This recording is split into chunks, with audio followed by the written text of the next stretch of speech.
zažívali spolu různá dobrodružství. Jejich kamarádi vlci si s nimi rádi povídali. Občas si s nimi hráli i lesní víly.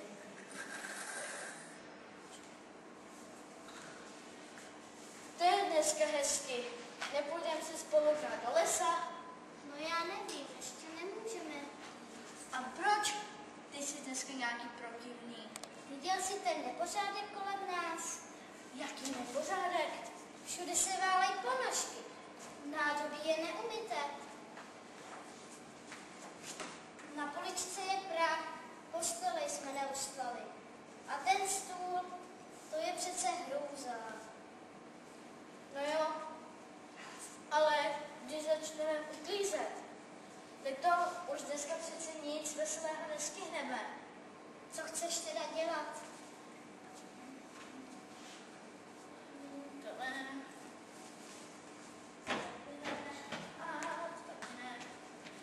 Už to mám! Co pak si vymyslel? Zavoláme Vílu, aby nám uklidila.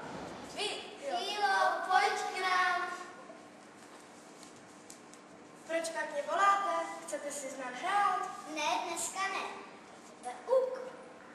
Uklidíš nám chaloupku? No, já nevím, uklidila bych vám, ale musíte vyslovit kouzelné slovíčko. Abrakadabra! Kýš, kýš. Vydali se tedy do lesa a hledali někoho, kdo by jim poradil. Narazili na vlky, ale ti jim kroutili hlavami a poslali skřídky k vodníkovi. Ten nic nevěděl, ani rusalky jim neporadil. A pak si skřídkové vzpomněli na moudrou sovu. Počkali do 7 dní a pak se za ní vydali.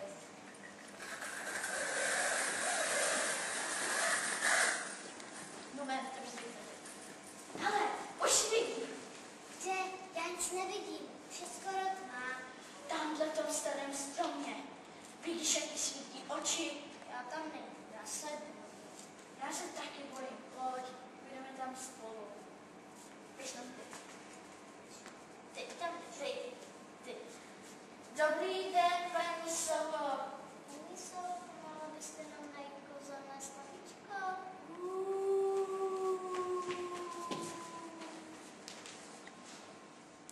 V keři, kam se skřídkové schovali, se ukrývali mravenci a mušky. Nebyly to ale obyčejné mušky. Každá nesla na křídlech malou lampičku. Každý večer jim mravenci pomáhali lampičky rozsvítit a světlušky je pak roznášely po celém lesu.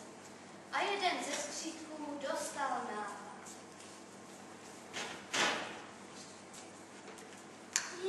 To jsou ale pěkné perličky. Mohli bychom je dát Víle jako dárek.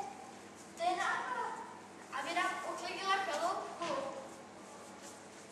Pojď, chytíme si je. Mně se líbí takhle.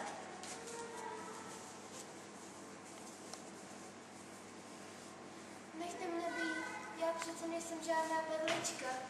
My jsme tě chtěli dát Víle za roku. Aby nám uklidila chaloupku. To ale neznamená, že budete chytat nás.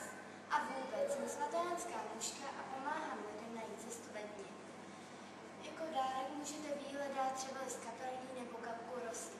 Taky se leskne jako perlička. A teď mě zvedněte, prosím. To je ono! Co je to kouzelné slovíčko?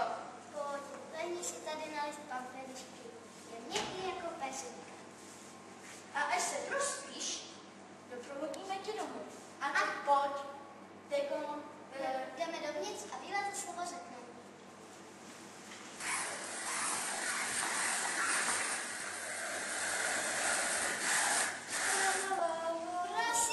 Prosím! Uklidíš nám chaloupku? Tak byste to kouzelné slovíčko našli? Ano, Vílo, a znova tě prosíme.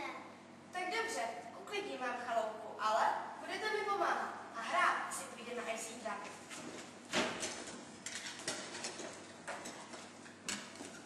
Uklízeli spolu dlouho a dlouho. Na les už padla tma.